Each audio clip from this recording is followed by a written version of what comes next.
the cheapest way to be successful. It's the end all be all.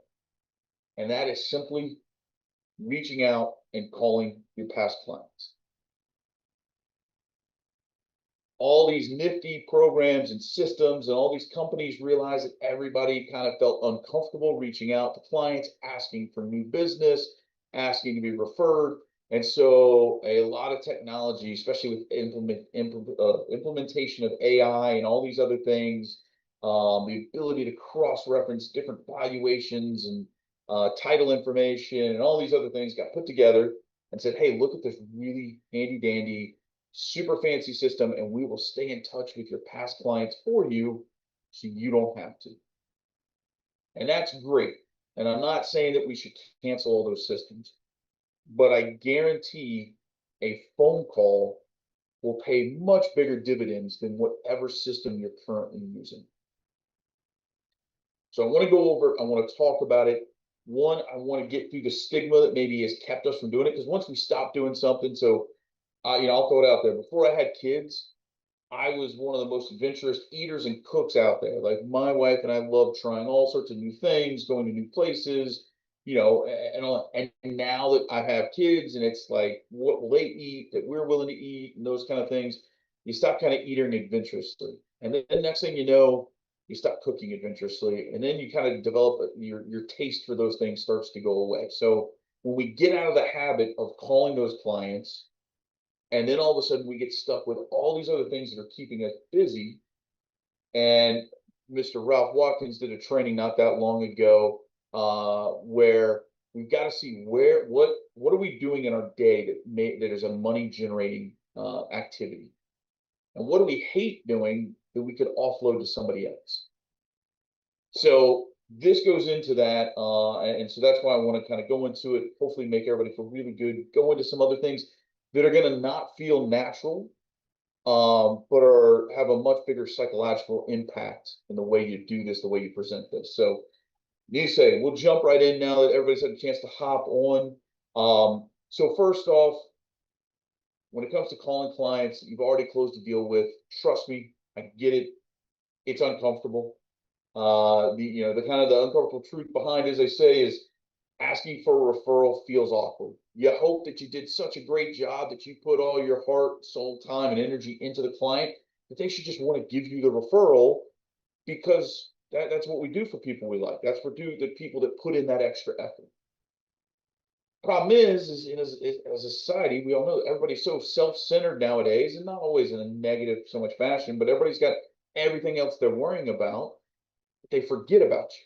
They forget to go, oh, wait, I should really touch base. I should reach out, those kind of things. So our mindset's got to change. We've got to realize that asking for business, asking for referrals, do you know anyone that needs help, is not pushing. It is just putting it out there. It's letting people know, hey, I could use a little help. Most people also are worried about, am I risking this relationship with this client? Am I gonna make it feel like they don't want to pick up when they see my number? Now, of course, if your past clients are some of your best friends, it's a different story. But for the normal past client database you're reaching out to, the idea is we get this fear of I'm gonna upset them, and if I upset them, then they'll never send me a deal. Well, the truth is, if I don't let them know I need deals, if I don't let them know that I need referrals, they're never gonna send me one either. So there really is no risk involved, as well as we've all been over this. Anybody who's been through new hire orientation, you guys already have a success or approval rate of 88%. 88% of the clients you work with already love you guys. So reaching out is not going to mess that relationship up. I pulled some stats just to back up so you guys know I'm not just full of hot air. Deloitte in 2024 did some research showing that referrals close at a 33% higher rate than just a random person you find to do business with.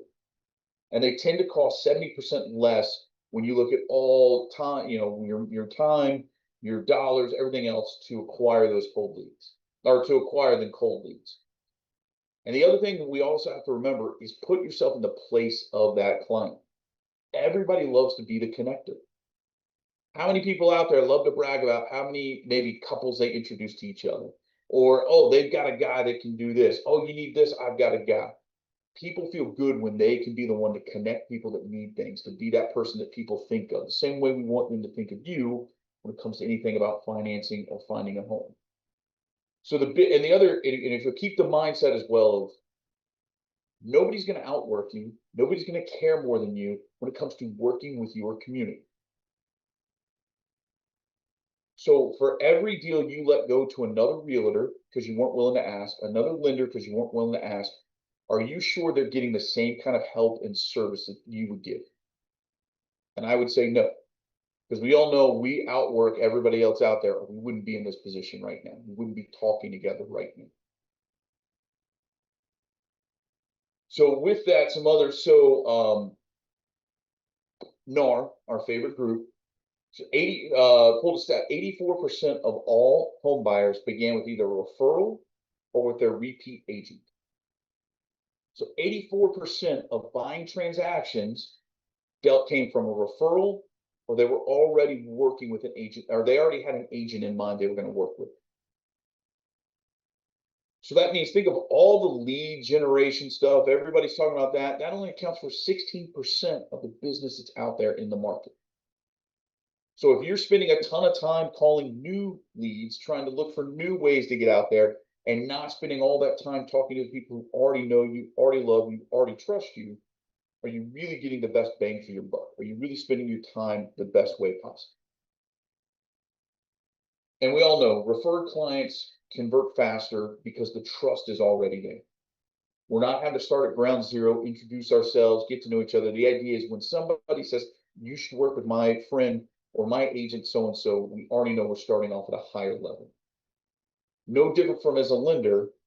If I go out and find somebody randomly to work with versus having an agent refer them to me or having a friend or family member refer them to me, there's a totally different level. The journey is much different. I've got to build that trust. I've got to build that the idea that I'm the expert, where if it's somebody recommending me, they already assume that we're already there.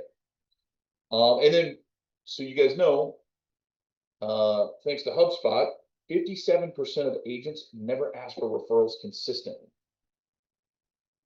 So your competition, on average, is not out there constantly asking, hey, do you know anybody who I can help? Do you know anybody that needs any help? Can I do anything for you? Those kind of things. So you can already put yourself above a huge part of the market. And if you're consistently talking to your past clients, to the people you've helped, to the people you know, title people, whoever it is in your community, the idea is that is the easiest way to start fueling your pipeline. And then the other great thing is you guys are in a unique situation. You actually have something to talk about. You have something new to announce when you talk to your past clients, because now you're also a lender. So instead of working with that big scary lender, that big scary bank you ever heard of, they can work with a friendly person they already know, the smile they recognize. The person who's maybe on the bus bench or the billboard or whatever advertising you're doing now. And your clients are financing and refinancing, HELOCs, you name it, right now. And I pulled updated figures, so these are going to change from what everybody's heard me talking about. But U.S. homeowners hold $18.1 trillion in untapped home equity. So that's 18.1 trillion above what they own the home that they could tap into. The average consumer debt, and I dug a little deeper because mortgage debt, hey, that's fine. That is what it is. But consumer debt, excluding mortgages, is $4.6 trillion as of April of this year via Equifax. Credit card debt, which we all know is the ugliest, dirtiest, highest interest rates just about of them all, make up $1.18 trillion. So the idea is we could wipe every high interest debt that a homeowner has away using less than a quarter of the equity that they have in their home on average. And if we think about like the credit card bills, the car loans, especially if you bought a car at the wrong time when rates were through the roof, The other kinds of debt that are out there, by God, hopefully not the payday loans and those kind of things as well. You're talking, not only are we helping them on a month-to-month basis, but the amount of interest they're paying over time compared to mortgage interest is through the roof. I had a client just the other day who has a HELOC at 11%, which is about where a lot of HELOCs are right now. We were able to get them qualified and into a fixed second mortgage to pay it off at 7%. It's a 20-year loan that's payment was $25 cheaper than what they've been paying on their interest only. So now they were actually making payments going towards principal and interest, paying less interest, and their payment was even a little bit cheaper than what they were currently paying. Now you figure in if that's a credit card that's in the 20, 25, 29, even 30%, I've seen some now. And now you move somebody down to a 7%, 8%, and they're actually making some headway on that. What we can do to help out that monthly budget, and not only just the budget, but as you clear debt, as you clear other things in life, clear your mental clarity, your emotional clarity gets a little bit better too, because you don't have that hanging over you anymore. And you can make better decisions when you're not faced with those kind of things. So far through Q2 of this year, there have been $28 billion in cash out refinances.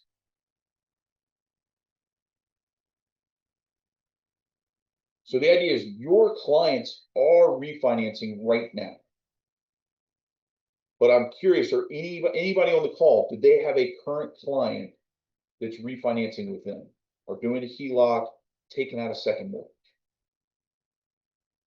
And we've got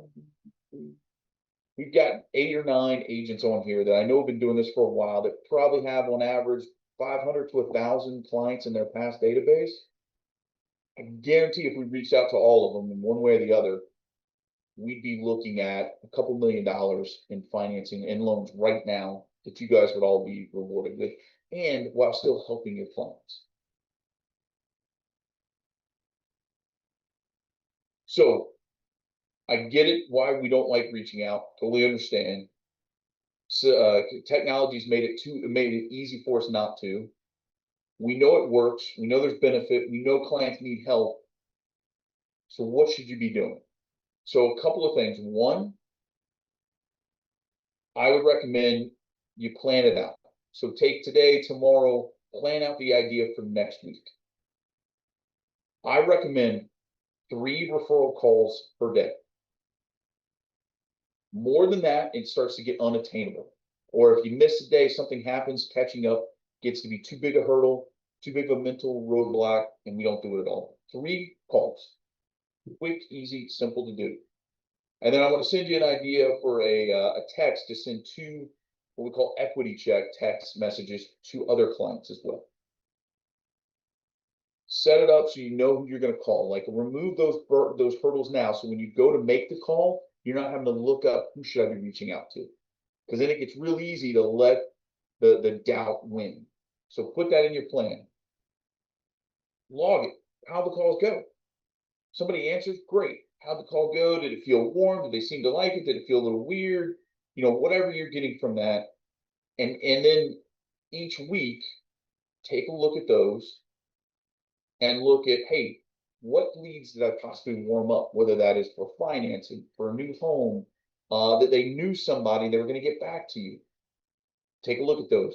Follow up with thank you notes for those that are going somewhere or that we can get maybe pushed over the edge to move forward with something. And then try to find a success story. Even if the success story is no more than your client still loving the house that you helped them get 3 years ago, 10 years ago, whatever it is, post that on social media. Let people know in your sphere what you're doing. Hey, I'm reaching out, letting people know this. Hey, you may be getting a call from them. Don't hide it. It's not a secret. Let them know what you're doing, because who knows? You may start seeing those DMs. You may start seeing those responses. Hey, listen, Katie, it's been a while, but you know what? Can you call me? I've actually had some questions. Now you've created warm leads, hot leads that want you to reach out, want you to reconnect, that maybe weren't on your call sheet for another 2, 3 months, and now maybe the opportunity is no longer there. And then each month, sit down, look over what's happened, look over the calls you've made, the people you've talked to, analyze maybe what messaging is working the best for you. Look at, hey, maybe you did a whole month of this and nothing came up. Well, does that mean my clients don't need any help? Does that mean my messaging needs work?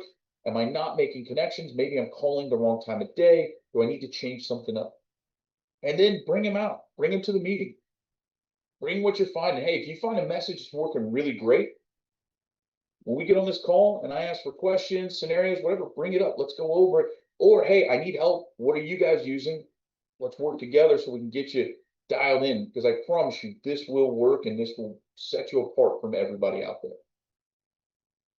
Now, the actual call, and I want to throw you out there without a lifeline. So we talked about the part that feels weird. It feels like you're going against the grain. Generally, when people call, they want to warm up the client. They want to start reconnecting right off the bat. And if anybody's heard this story, I apologize. I'm going to tell it again.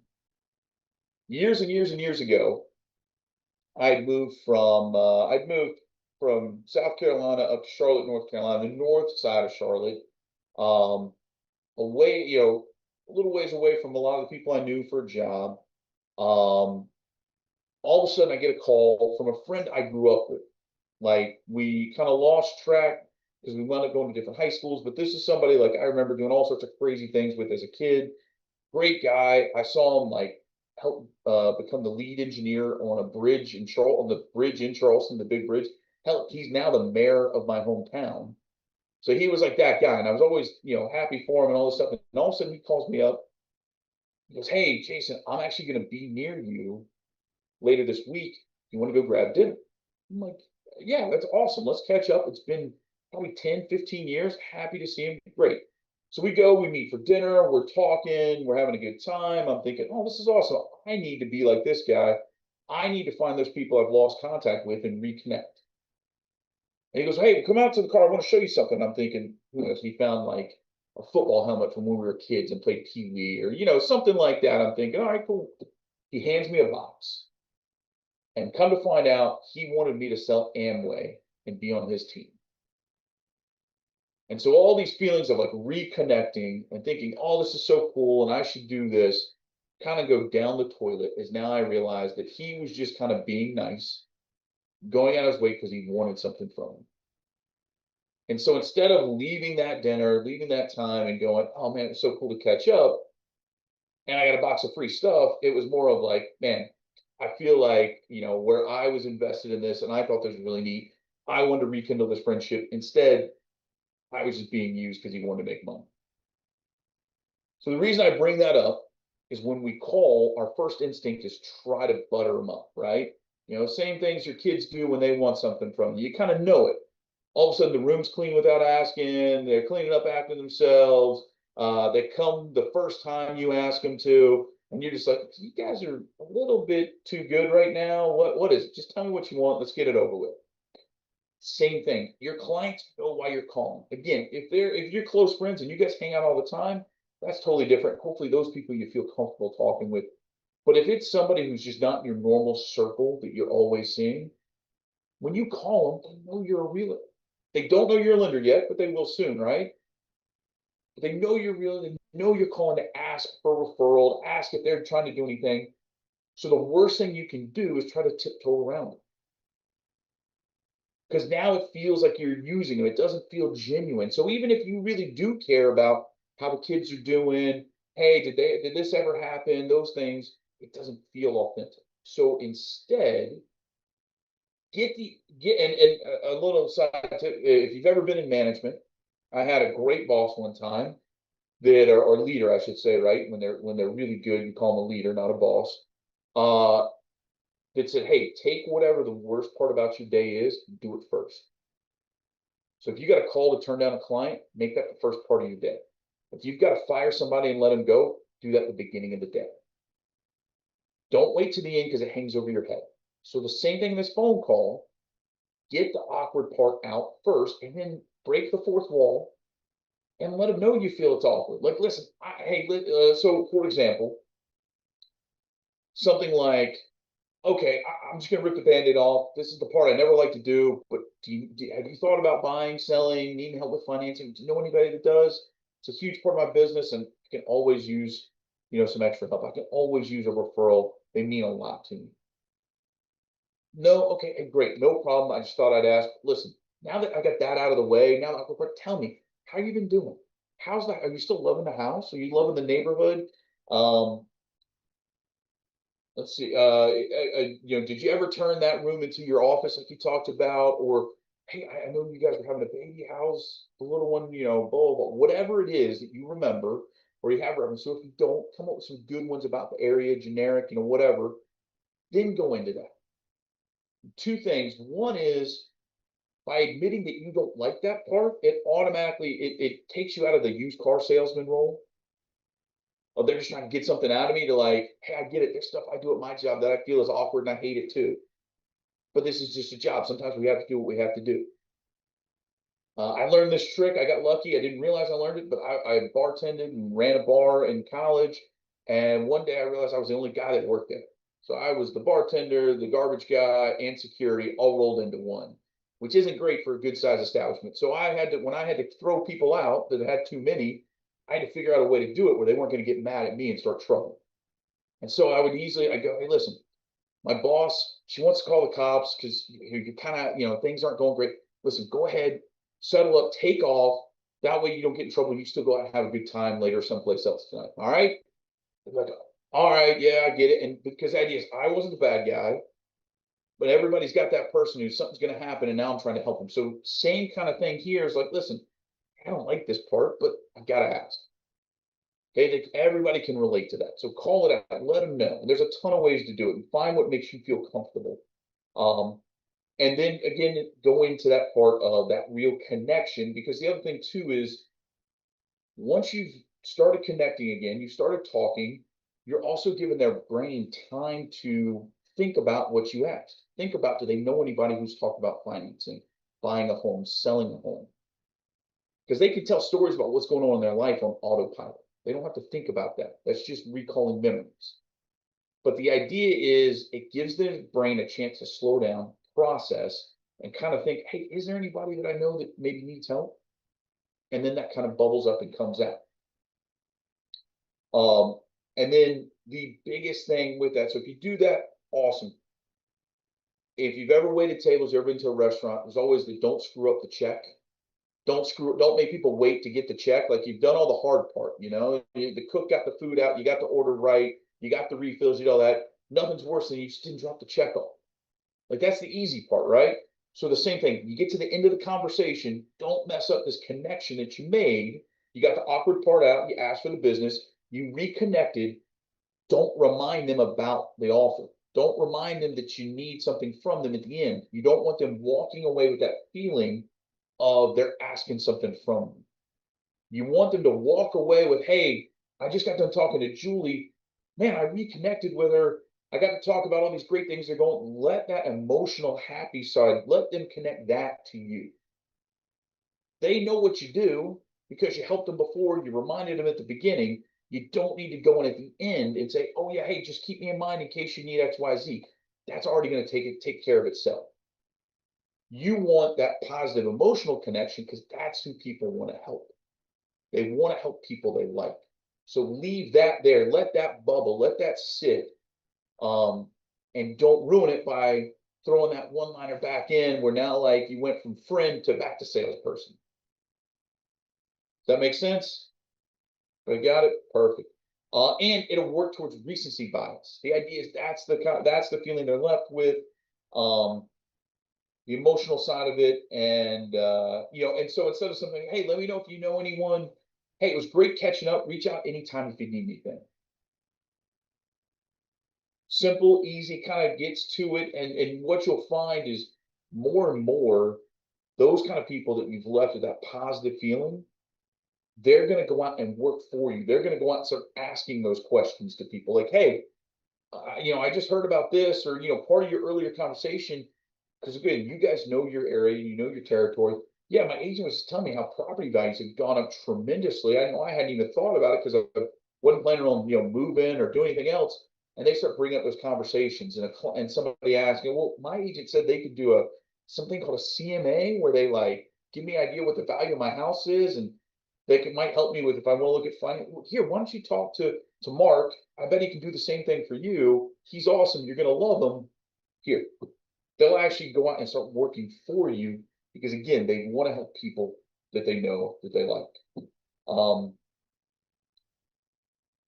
yeah, so hopefully that comes across, makes sense to everybody. Please, if you don't agree or you have a question, throw it out there by all means. I'm happy to be challenged on any of my ideas by all means.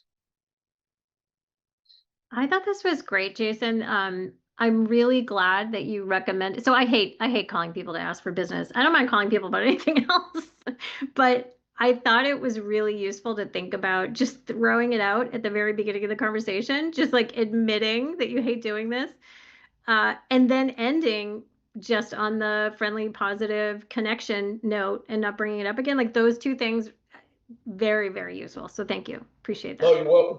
You're welcome. And then, guys, I'm putting in the chat right now. Here's a sample of just an easy text message. Now, this does not replace your calls, guys. Please call. But this is an easy text message you can send out, especially if maybe it's a client you've completely lost touch with. But this just talks about, again, we talk about replacing I. It's hard to say confidently that you are the greatest lender in the world when some of you guys haven't been doing this more than 30 days. So I get it. You don't know everything yet, but my team. So using that, my team can help. My team can check in. And the other part of saying my team is powerful people, successful people have a team. The idea is if there are businesses out there that yes, the personal touch is great, but you kind of know like if they go, oh well, I'm the CEO of XYZ, and you go, okay, well, how big's your company? You're like, well, it's one person. You're like, oh, okay. Versus like, hey, I'm the CEO. How many people do you have at the company? Well, we've got 1,000. You automatically are like, whoa, that's somebody who's really doing something. So the idea of my team only elevates your status. If you're doing so well that they can think you can afford to employ 4 or 5 people, marketing coordinator, transaction coordinator, photographer, lending agent, all these different things. Like, man, they're crushing it out there. So again, this helps to play towards that, use that kind of mentality, and I think it'll go a long way. But if you do the steps we talked about, the 3 calls a day, 2 text messages, logging that information, that should probably take you no more than 30 minutes a day. Because if you make 3 calls, you'll be lucky to get 2 people to answer. We just know it's not always going to happen. Now, maybe you get all 3, great, takes a little extra. That's extra money in your pocket. But if you get a hold of 1 to 2, awesome. Have that conversation, log some notes. Your weekly follow-up, just looking over it, 20 minutes. And maybe at the end of the month, you're probably 15 minutes, maybe 30 minutes if you're finding some really big trends, either struggling or having great success that sets you up. But what I would challenge, I know July 4th is coming up. Luckily, it's at the end of the week, so it makes things a little bit easier. Doesn't throw everybody off. But put into place to start Monday with the 3 calls, the 2 texts, and just force yourself to do it. And here's a great part. If you think you're doing horrible, push yourself. Do it all the way through Thursday. Probably not going to get a hold of anybody on Friday for the 4th, right? Or nobody wants to talk about business on Friday. That's no problem. Friday, Saturday, Sunday, drown your sorrows and whatever you prefer. And then try back again on Monday. Take what you thought, get your mind out of it. Let your mind work, wrap yourself around. Maybe I should change up to what I'm saying. Maybe I do it this way. And I would recommend writing something down. I hate scripts. I would be the first one to raise my hand. I hate scripts. I hate writing them out. But what I'll tell you, if you have it down, if you have it written out, it'll help you stay on track. Doesn't mean you're going to say it all word for word. You can never write it like you're going to say it. Things change in the midst of a conversation. But if you have it written out, it'll help you start with the awkward part and transition. I promise you, if you don't write it out, you'll automatically go into the normal routine of trying to connect off the bat. Wait till you get them up here at a high point, then asking for their business, and then the call ends at the low point. Write it down, write it out, give yourself a couple of ideas, a couple of ways to say things, And then as you're seeing ones that work, start kind of putting check marks by it, so that the next week it gets easier, gets easier, gets easier. And then please, into July, Tuesday meeting, Thursday meeting, whichever you can be a part of, let's go over the results. Let's talk about it. Let's see what worked but didn't work. Maybe you say, Jason, you're an idiot. None of this made sense. None of my clients liked it. Okay, we'll go back to the drawing board. We'll figure out how to make the wheel roll. But I think this can be a huge game changer for everybody. And the other one is, if you've got people on your team, you got people you're mentoring, have them do it with you. Have them start right alongside and use what you're finding their success, wins and losses are. Use that when you're looking at your information, so you can get to perfect that much faster. All right, folks, that is all I have for today. Thank you so much for being here, for being a part. If you have any questions or anything else, please let me know. Happy to do what we can do.